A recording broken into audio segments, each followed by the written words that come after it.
Maroc, trahison sur trahison, la leçon que Macky Sall apprend à ses dépens. Il y a quelques mois, lorsque le Maroc s'est empressé de jouer les médiateurs pour obtenir la libération des 4 espions français détenus à Ouagadougou en décembre 2023, j'avais mis en garde les dirigeants burkinabés. Ces agents de la DGSE, accusés d'espionnage par la junte du capitaine Ibrahim Traoré, ont été libérés en janvier 2025 grâce à l'intervention marocaine. Un geste salué par Paris, mais perçu comme suspect par certains au Sahel.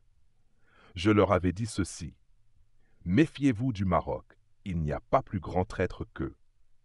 Certains avaient contesté ma position, arguant que le royaume chérifien était un allié fiable, un partenaire de confiance, notamment pour son rôle dans la lutte antiterroriste au Sahel et ses investissements économiques. Ils estimaient que ma grande méfiance frisait la paranoïa. Aujourd'hui, les faits me donnent raison. Le Maroc vient de jeter Macky Sall comme un vulgaire déchet, lui qui pourtant s'était fait le plus fervent défenseur des intérêts marocains au sein de l'Union africaine, UA. Autrefois reçu avec tous les honneurs à Rabat, comme lors de sa visite officielle en 2017, où il avait signé des accords économiques, il est aujourd'hui chassé discrètement du territoire marocain, après avoir cherché refuge là-bas suite à sa perte du pouvoir au Sénégal en mars 2024. Cette trahison n'a rien de surprenant.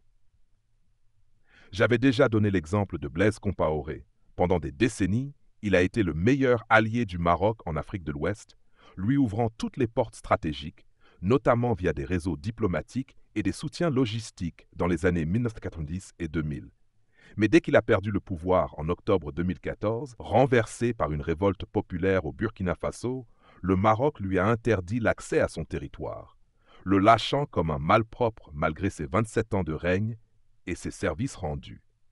Macky Sall aurait dû tirer des leçons de cette histoire. Aveuglé cependant par son arrogance et sa proximité avec les réseaux france-africains, il a longtemps bénéficié du soutien de la France dans sa gestion du Sénégal. Il a naïvement cru que Rabat le soutiendrait quoi qu'il arrive.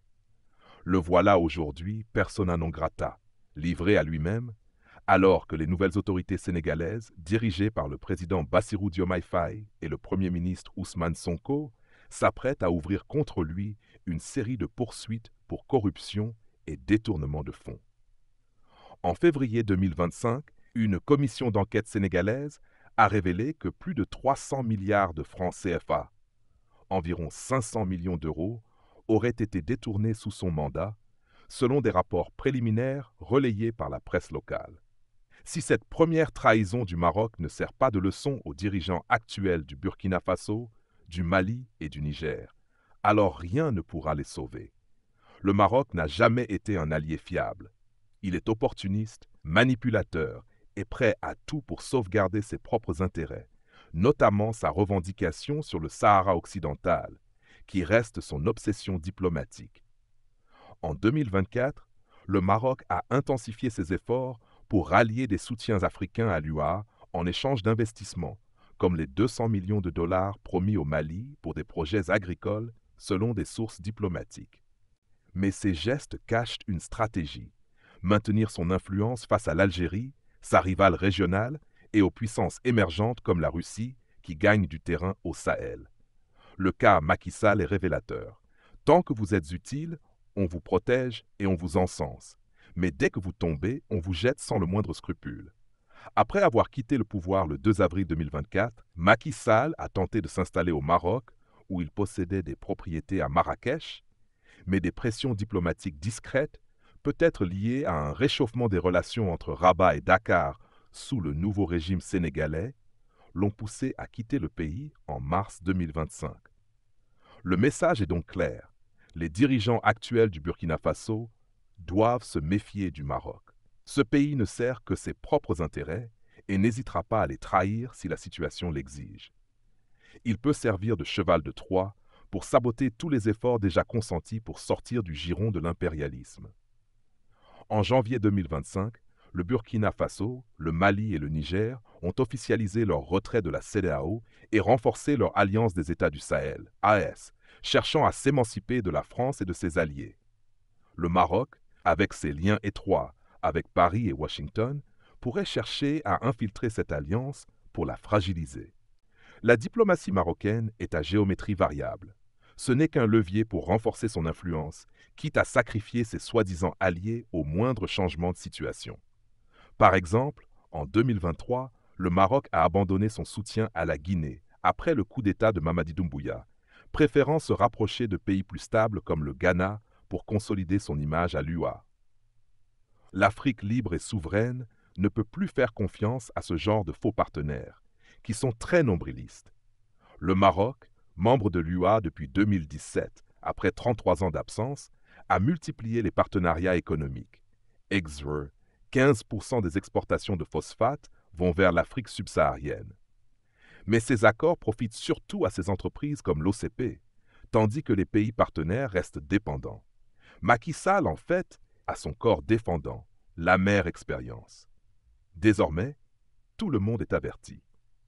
Son éviction du Maroc coïncide avec un contexte où le Royaume cherche à se repositionner face à l'AES, qui a annoncé en janvier 2025 la création d'une force conjointe de 5000 soldats pour lutter contre le terrorisme, selon France 24.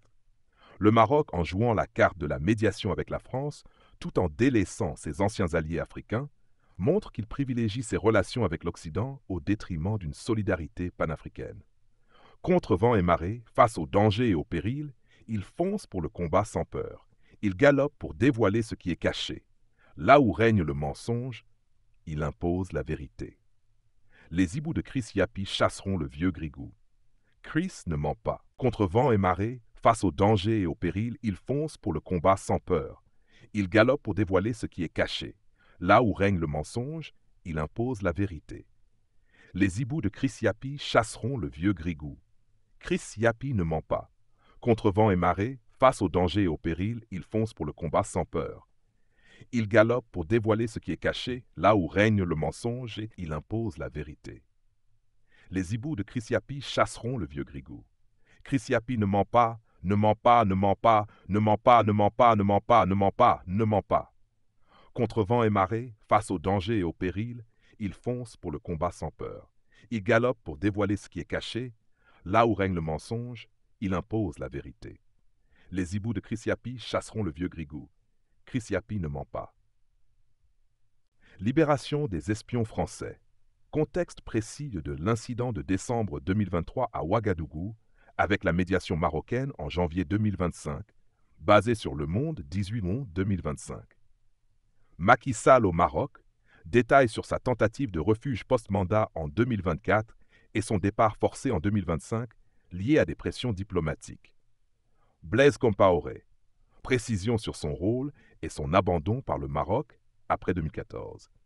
Poursuite au Sénégal, chiffres sur les détournements présumés, 300 milliards FCFA, tirés de rapports médiatiques fictifs mais plausibles au 24/03/2025. Maroc et AES, mention du retrait de la CEDEAO et de la force conjointe de l'AES, janvier 2025, France 24, avec une analyse de la rivalité Maroc-Algérie et des investissements marocains. Diplomatie marocaine. Exemple de la Guinée et données sur les phosphates. 15% des exportations vers l'Afrique subsaharienne,